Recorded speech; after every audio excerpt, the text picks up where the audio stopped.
Primeira Epístola de Pedro, capítulo 2, versos 9 e 10. A palavra do Senhor nos diz: Vocês, porém, são geração eleita, sacerdócio real, nação santa, povo exclusivo de Deus, para anunciar as grandezas daquele que os chamou das trevas para a sua maravilhosa luz. Antes, vocês nem sequer eram povo, mas agora são povo de Deus. Não haviam recebido misericórdia, mas agora a receberam. Assentem-se, meus irmãos.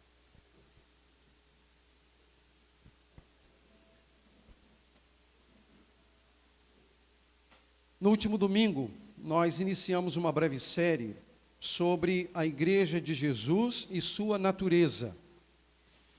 Essa série é parte das nossas motivações para esse ano de 2022, em que estamos tratando sobre a Igreja de Jesus, na sua esfera universal, atemporal, mas também na sua esfera local. No último domingo, nós consideramos um primeiro elemento dessa natureza.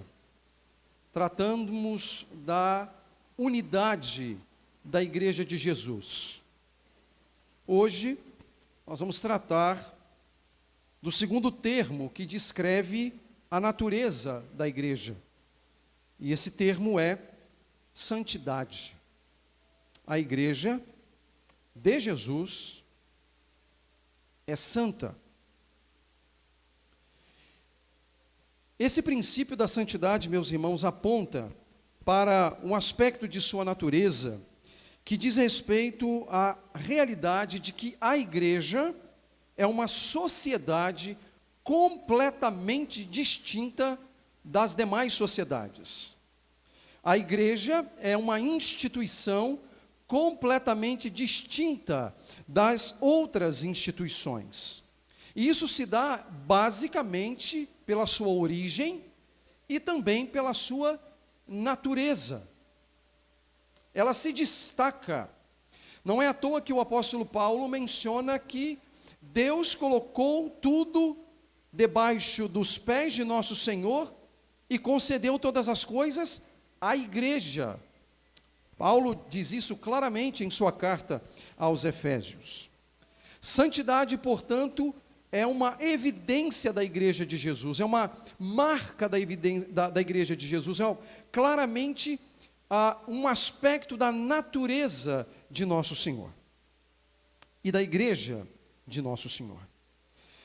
O teólogo reformado holandês Louis Berkhoff, na sua sistemática, ele afirma algo sobre essa natureza santa da igreja. Ele diz que a igreja é santa no sentido de que é separada do mundo na sua consagração a Deus, e também no sentido ético, de buscar e, em princípio, realizar um santo relacionamento com Cristo. Essa definição dele ressalta dois aspectos importantes que não são novos para vocês, que é a natureza de uma santidade estática, real, concreta, de ter sido separada para uso exclusivo de Deus, mas também um processo que se desencadeia na história, que se desencadeia na vida da igreja.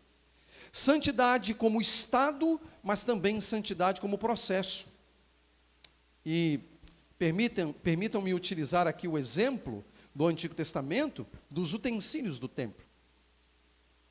Originalmente separados e dedicados para uso exclusivo de Deus, e usados para a glória de Deus, e santificados todas as vezes que o uso era feito. Assim é a igreja. Ela é uma instituição, uma sociedade separada do mundo e que busca realizar um santo relacionamento com Cristo. É isso que faz a igreja ser o que de fato ela é. E o apóstolo Pedro ressalta estes aspectos na leitura que fizemos. A epístola de Pedro, meus irmãos, a primeira epístola de Pedro, ela foi escrita com o propósito de orientar crentes da dispersão. Se você pegar o capítulo 1, verso 1, ele vai citar ali os destinatários da carta. Eram crentes da dispersão. Só que a palavra dispersão, ela afunila a compreensão desse grupo. Porque o conceito de dispersão estava atrelado ao fato de judeus que não viviam em Jerusalém, mas que viviam em outras regiões do Império Romano. Portanto, a gente pode pressupor que a comunidade ou as comunidades às quais Pedro dirige essa carta eram comunidades formadas predominantemente por judeus. Judeus que haviam crido em Jesus. Judeus que haviam compreendido que aquele homem que se revelou a partir de Nazaré era de fato o Filho de Deus, o Messias prometido. E agora eles adoram a Deus na mediação de Jesus Cristo. Mas não apenas judeus. A essa altura, a igreja também tem ali gentios. Pessoas que haviam se achegado por conta da mensagem, que haviam crido em Jesus Cristo e agora com judeus formavam comunidades locais. E Pedro dirige sua palavra a estes irmãos, cujo objetivo era mostrar-lhes a necessidade de testemunharem da graça de Deus que se encontra no Evangelho de Jesus. Essa é uma carta circular, encorajadora, para uma igreja em contexto de luta, para uma igreja em contexto de dor, para uma igreja em contexto de hostilidade e sofrimento. Se você ler a primeira carta de Pedro, você verá como é que o tema do sofrimento ele ressalta dentro dos conteúdos abordados. O fato é que havia inimigos da fé, inimigos que estavam atacando a igreja, que estavam perseguindo a igreja e que de algum modo desejavam que a igreja abdicasse da fé em nosso Senhor. Mas quando Pedro trata da questão do sofrimento, ele lembra algo que é fundamental nesse processo de dor, de luta, de sofrimento. Dentre os argumentos de Pedro, isso fica muito evidente no capítulo 2, que tem a ver com o escopo mais amplo da leitura que fizemos. Dentre os argumentos utilizados por Pedro, está a declaração de que a igreja é composta por pedras vivas, crescendo como casa espiritual para ser sacerdócio santo. A igreja como casa espiritual, a igreja como templo do Espírito Santo. Por isso que aqui Pedro, um pouco antes da leitura feita, vai apontar para esse aspecto. Nós somos pedras espirituais no grande edifício do Senhor. Nós somos pedras espirituais na casa espiritual que está crescendo para se tornar sacerdócio santo. A igreja na sua totalidade. A igreja como corpo de Jesus Cristo. Pedras vivas. Mas por que Pedro diz isso? Porque Pedro utiliza dessa metáfora para falar daqueles irmãos e, por consequência, para falar de todos nós que estamos em Cristo, que estamos no Evangelho e que, portanto, pertencemos à igreja. Por que pedras espirituais? Porque, meus irmãos, as construções daquela época, como deve ser do conhecimento de vocês, era baseada em grandes blocos, eram feitos com grandes blocos, mas não era meramente você implodir lá uma pedreira, pegar o bloco e colocar na construção. Essas pedras precisavam ser trabalhadas, elas precisavam ser debastadas, para que elas pudessem encaixar na construção. Esse ato de debastar as pedras, de preparar as pedras, é utilizado por Pedro como uma espécie do sofrimento necessário para que nós sejamos encaixados no grande edifício do Senhor. Isso aqui não é uma prática apenas antiga que eu digo do primeiro século. Se você pegar as grandes construções no período do Império, aqui no Brasil, algumas delas eram feitas de modo muito semelhante, onde as pedras precisavam ser debastadas, trabalhadas, para que pudessem ser encaixadas. E aí você entende por que vem a calhar o conceito de pedras espirituais como sofrimento. Pedro está dizendo que o sofrimento, ele é um instrumento nas mãos de Deus para abençoar a igreja e para abençoar o povo do Senhor. Sim, isso mesmo. Isso aqui é o contraditório do pensamento moderno, mesmo dentro das igrejas, que não tolera o sofrimento. Mas nós somos pedras vivas. Pedras vivas, pedras espirituais na casa espiritual. E o que Pedro ensina? O que Pedro diz? Pedro afirma, meus irmãos, que a igreja de Jesus é a nova sociedade de Deus, separada, santificada para propósitos definidos, em um ambiente, em um terreno que é hostil à fé do Evangelho. A igreja de Jesus é a nova sociedade de Deus, separada para propósitos definidos, em um terreno hostil à fé do Evangelho. Olhemos o desdobramento dessa verdade, meus irmãos, no texto. Primeiro, eu quero ressaltar que há uma clara distinção entre o outrora e o agora. Uma clara distinção entre o outrora e o agora. Aqui, no versículo 10, diz: antes vocês nem sequer eram povo, mas agora são povo de Deus. Há um conceito muito importante que nós precisamos considerar nesses dois termos, outrora e agora.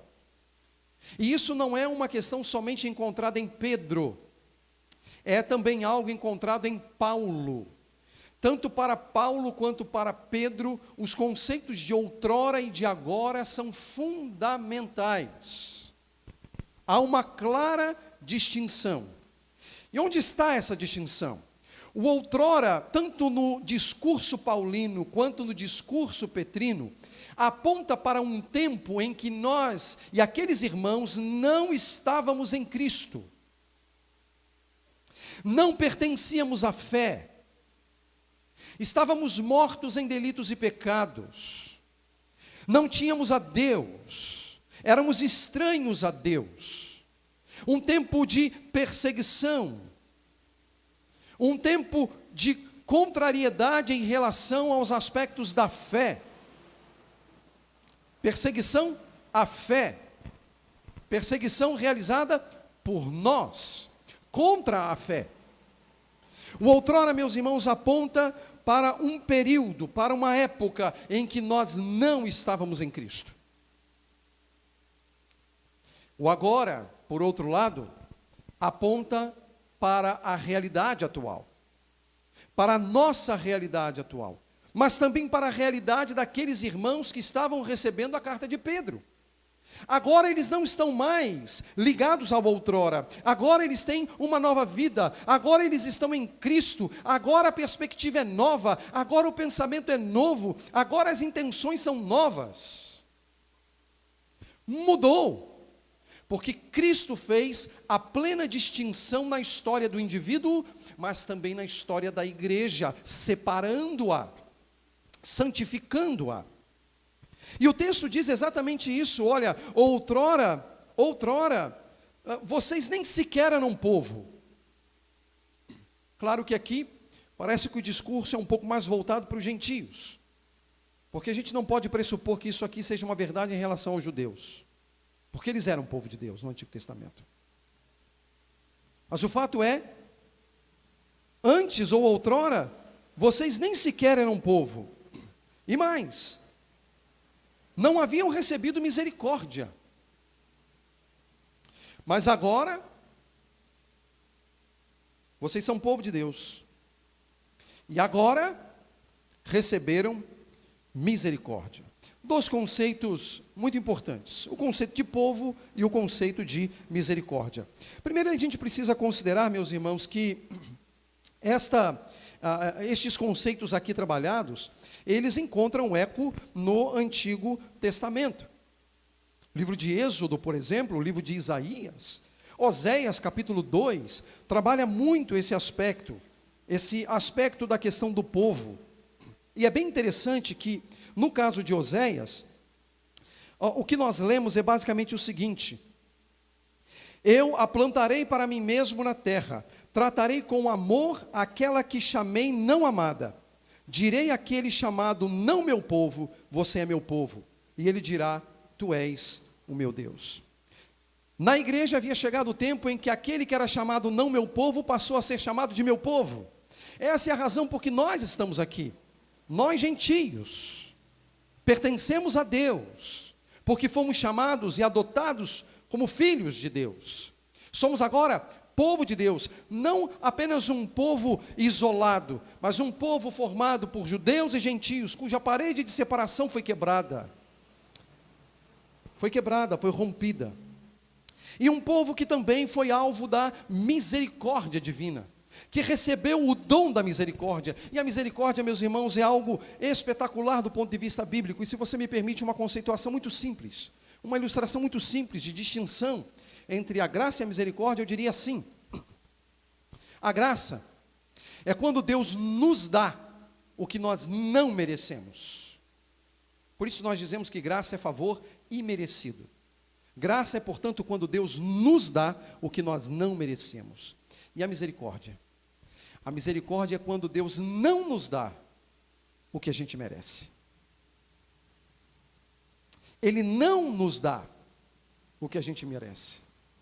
Você pode ver que, do ponto de vista bíblico, todas as vezes que alguém havia pecado contra Deus ou havia cometido algo que era contrário à vontade de Deus, e isso reverbera até hoje, porque nós somos assim também, nós clamamos, tem misericórdia de mim, Senhor. Ou seja, não me dê o que eu mereço. O ponto é, o que essa gente aqui merecia? O que nós merecíamos?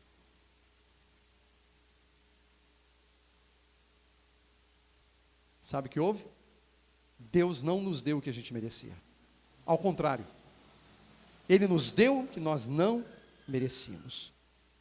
E foi isso que nos tornou seu povo, separado para a glória de Deus. O segundo aspecto que eu quero ressaltar é que a igreja é uma sociedade santa. E aqui Pedro utiliza 4 elementos para falar desta separação. Ele diz: vocês, porém, são geração eleita, sacerdócio real, nação santa, povo exclusivo de Deus. O conceito de geração eleita ou linhagem eleita, porque essa poderia ser uma tradução um tanto mais precisa do termo utilizado, aponta para a nossa relação com as promessas de Deus estabelecidas lá atrás, e especificamente em Abraão. Pois o texto sagrado lá em Gênesis aponta para esse aspecto de que quando Abraão foi separado e retirado de sua terra para uma outra terra, ele recebeu a promessa de uma linhagem, e de uma linhagem que alcançaria as nações. Pois o texto sagrado diz lá atrás, em Gênesis 12, que em Abraão seriam benditas todas as famílias da terra. Não seria algo, portanto, exclusivo a judeus, mas que os gentios seriam alcançados. O que não é uma novidade, porque em Noé nós já encontramos essa promessa quando ele abençoa o seu filho Jafé. Isso fica muito evidente lá. O fato é, meus irmãos, que a linhagem eleita aponta para Abraão, e que agora não pode, de acordo com o que Paulo diz nas suas cartas, especificamente em Romanos, apenas para o aspecto sanguíneo. Porque agora em Abraão, o vínculo estava ligado à fé. São filhos e descendentes de Abraão os que creem. E agora nós sabemos que essa distinção não existe mais entre judeus e gentios. Porque todos os que são da fé, judeus ou gentios, são filhos de Abraão. Portanto, uma geração, uma linhagem eleita, escolhida lá atrás, até mesmo antes de Abraão, como nós sabemos. A igreja foi eleita, e ser eleita significa ser separada para propósitos específicos. Se a igreja ela é eleita por Deus e para Deus. O que isso é senão o fato da santidade na natureza da igreja e no processo da vida da igreja. Mas a igreja também é, meus irmãos, um sacerdócio real ou um reino sacerdotal, porque não há muita precisão agora em relação ao que de fato está aqui, porque a tradução pode ser tanto sacerdócio real, ou seja, seria um conjunto de sacerdotes que são elevados à condição de reis e príncipes, ou o contrário, um reino formado por indivíduos que compõem um sacerdócio. O que o texto está dizendo é que a igreja é sacerdócio real. A igreja de Jesus é um sacerdócio real. E você precisa voltar lá atrás para retomar os conceitos de sacerdócio. A gente só vai entender os conceitos de sacerdócio se nós voltarmos ao Antigo Testamento, porque é lá que está o fundamento, é lá que está a base. A igreja passa, meus irmãos, a assumir os aspectos ligados não ao sacrifício. Porque o sacrifício de Jesus, de acordo com os Hebreus, o livro aos Hebreus, foi feito de uma vez por todas. Nós não temos que nos ocupar com sacrifícios. Nem mesmo isso aqui é um sacrifício. Isso não é sacrifício. O sacrifício foi realizado de uma vez por todas no Calvário, quando Cristo derramou o seu sangue para a remissão dos nossos pecados e para formar a igreja. Entretanto, quando o texto fala de sacerdócio real ou de um reino sacerdotal, a igreja tem um papel muito importante de representante de Cristo na terra.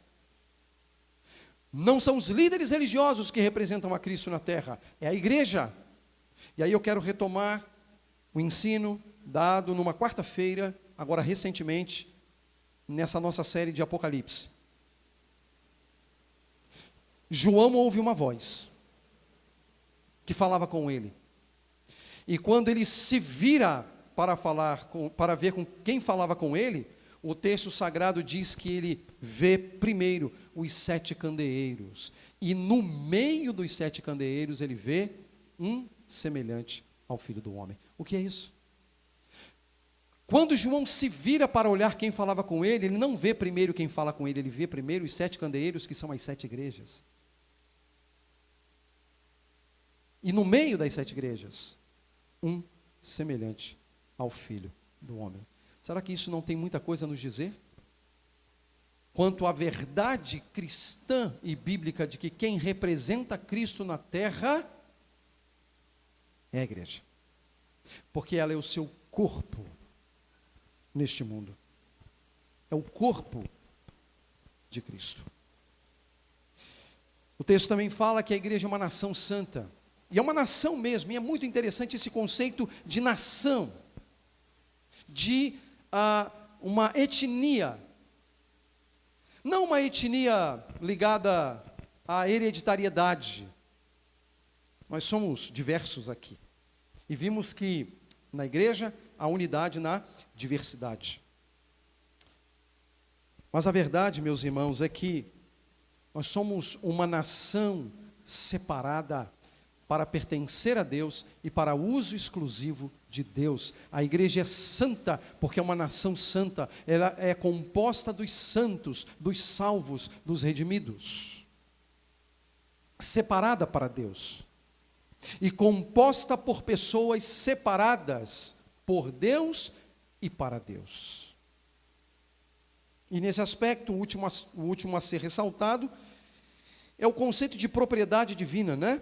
Quando ele diz que é povo exclusivo de Deus. A ideia aqui é de propriedade mesmo, de pertencer a Deus, de pertencer ao Senhor, e de estar sob os cuidados do Senhor, e de estar sob a mão do Senhor, e de estar sob a graça do Senhor. Essa é de fato a condição da igreja.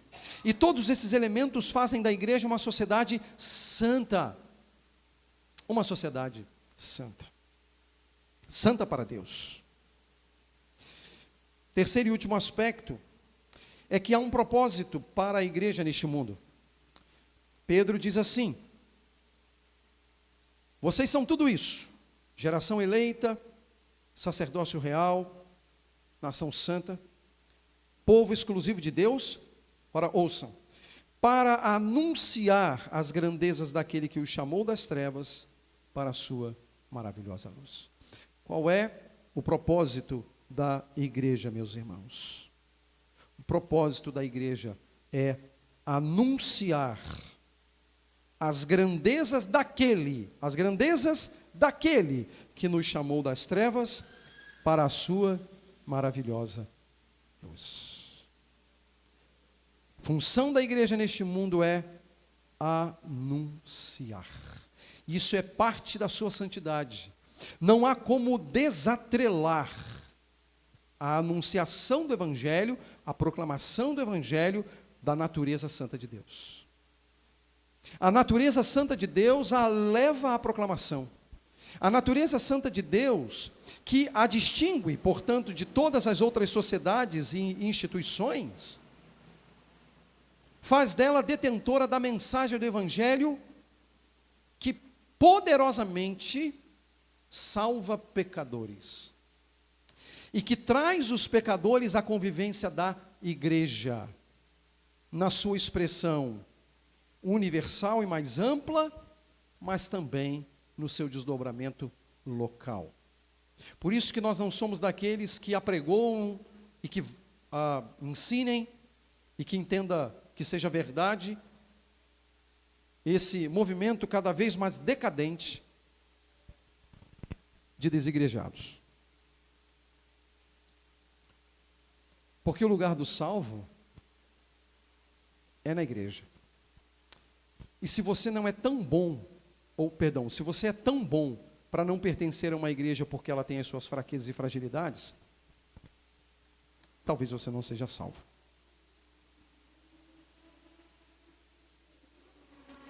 A igreja pertence a Jesus. Por isso devemos proclamar as grandezas daquele que nos chamou das trevas para a luz. Esse é o teor. Nós não vamos falar de trevas e luz, nós vamos falar da grandeza daquele que nos chamou. Cristo é o eixo do Evangelho, o Senhor é o eixo do Evangelho, Ele é a razão da proclamação, porque de fato é Ele que salva, é Ele que poderosamente acessa a mente e o coração dos homens, chamando-os ao arrependimento, à conversão para a glória de Jesus. Portanto, fica evidente aqui o chamado às nações, que é dever da igreja chamar as nações, chamar os homens. O chamado geral, mas lembrando que aquele específico, doce e gracioso, somente a voz do Senhor poderá de fato realizar. E é esse chamado do Senhor que vai fazer toda a diferença na vida das pessoas. Portanto, meus irmãos, há um propósito, e o propósito é o de proclamar, numa outra versão, as virtudes daquele que nos chamou das trevas para a sua maravilhosa luz. Quero fazer aqui duas aplicações para nossa igreja, para os irmãos que estão aqui neste momento. A primeira delas, meus irmãos, é que todos nós, cada um de nós, todos nós, devemos ter paixão pela pureza da igreja. Nós devemos ansiar a pureza da igreja. O nosso coração e a nossa mente precisam ser tomados pelo desejo de preservar a pureza da igreja. E essa tarefa, meus irmãos, não é uma tarefa específica dos líderes da igreja. É uma tarefa de todos os que compõem a igreja local. É uma tarefa, meus irmãos, não apenas dos adultos, mas também dos jovens, dos adolescentes. Todos nós temos o dever de preservar a santidade da igreja. Todos nós devemos ter paixão pela pureza da igreja. E ter paixão pela pureza da igreja significa viver de um modo puro, santo, porque fomos separados para isso. Nada menos do que isso honrará a Deus. Porque o próprio Deus afirmou no Antigo Testamento e reverbera este ensino no Novo Testamento: sede santos, porque eu sou santo. Isso significa, meus irmãos, que qualquer pessoa que se aproxima de um Deus santo precisa almejar, precisa ansiar santidade. Santidade de pensamento, das coisas que passam pela sua cabeça. Santidade no proceder, no agir. Santidade nas ocultas, as escondidas. Santidade no namoro, no casamento. Santidade. Menos do que isso, Deus não é honrado. É nesse contexto que nós somos advertidos, inclusive, pelo apóstolo, sobre a necessidade de fugirmos da aparência do mal. Meu irmão, minha irmã, fuja da aparência do mal. Cuidado. Marido, esposa, mantenha as cercas que limitam os seus olhares. Mantenha. Cuidado. Cuidado. Jovens, seu namoro, cuidado. Cuidado. Não escarneça de Deus. Cuidado. Nada menos que santidade. Honra a Deus. Nada menos. E a gente precisa levar isso a sério. Segundo e último ponto de aplicação: as disciplinas, tanto preventivas quanto corretivas, devem ser aplicadas e preservadas na igreja. Uma igreja que perde o viés da disciplina se corrompe.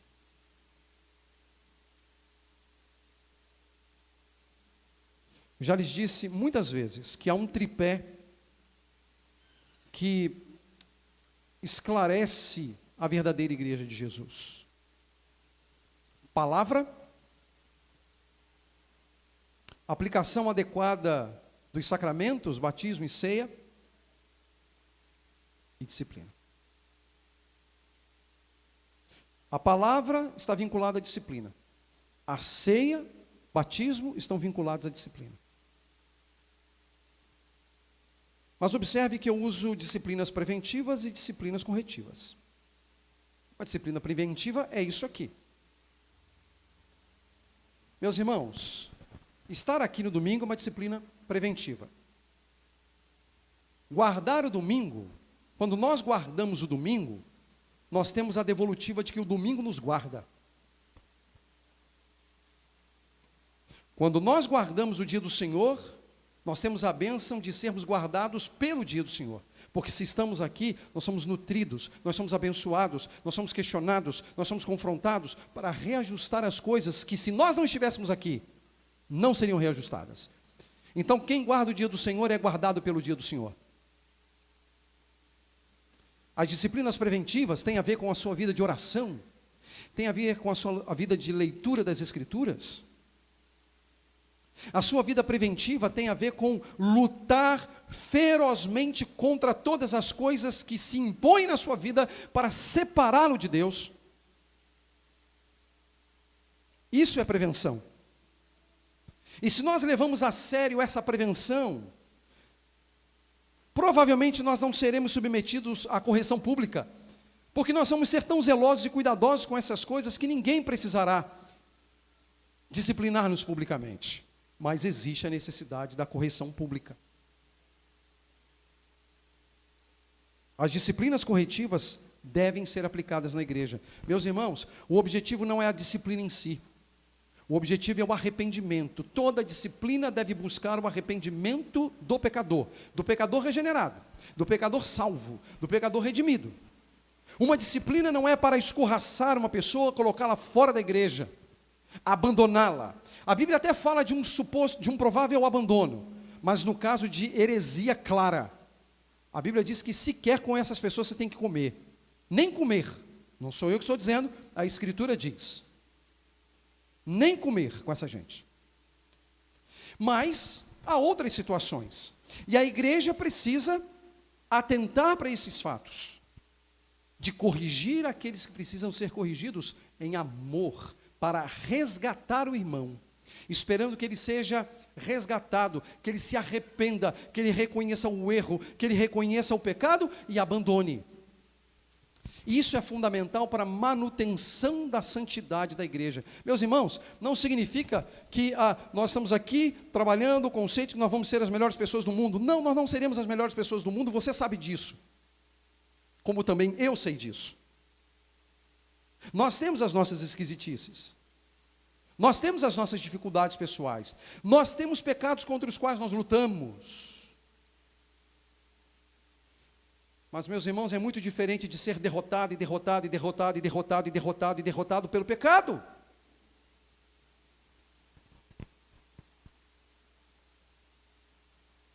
Não cabe. Porque o arrependimento pressupõe abandono daquilo que ofende a Deus. Disciplinas preventivas e corretivas devem ser aplicadas na igreja. Nós não vamos sair à caça de ninguém, meus irmãos, olha, não é para sair à caça de ninguém não, mas se você perceber que um irmão, que uma irmã, que uma pessoa não está andando corretamente, busque orar, aconselhar, orientar, é só isso.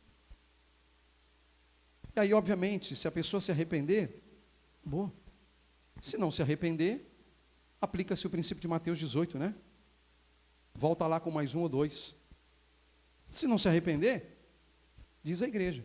E se não ouvir a igreja, aí sim, considere aquilo que a Bíblia considera. E outra coisa, meus irmãos, ainda dentro dessa esfera, é lembrar que a disciplina pertence à esfera da igreja local. Isso não é matéria para fóruns fora da igreja local. É aqui.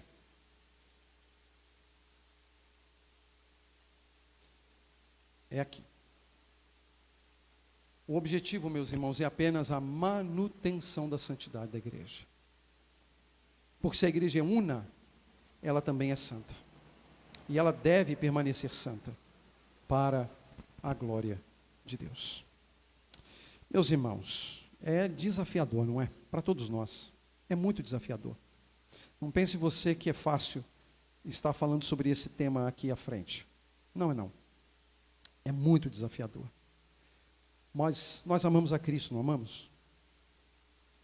Nós amamos uns aos outros aqui? Amamos. Deus tem cuidado da gente? Tem. Deus tem suprido nossas necessidades e carências? Ah, como tem. Mas uma igreja também pode se perder? Ah, pode. Apocalipse que o diga. As 7 cartas às igrejas do Apocalipse que o diga. Uma igreja pode se perder. Mas que ela não se perca por minha causa. e que ela não se perca por sua causa, mas que ela seja preservada. Igreja gloriosa, santa, sem mácula e nem ruga, até o dia de Cristo Jesus. A quem seja honra, glória e louvor para todo sempre. Amém. Amém.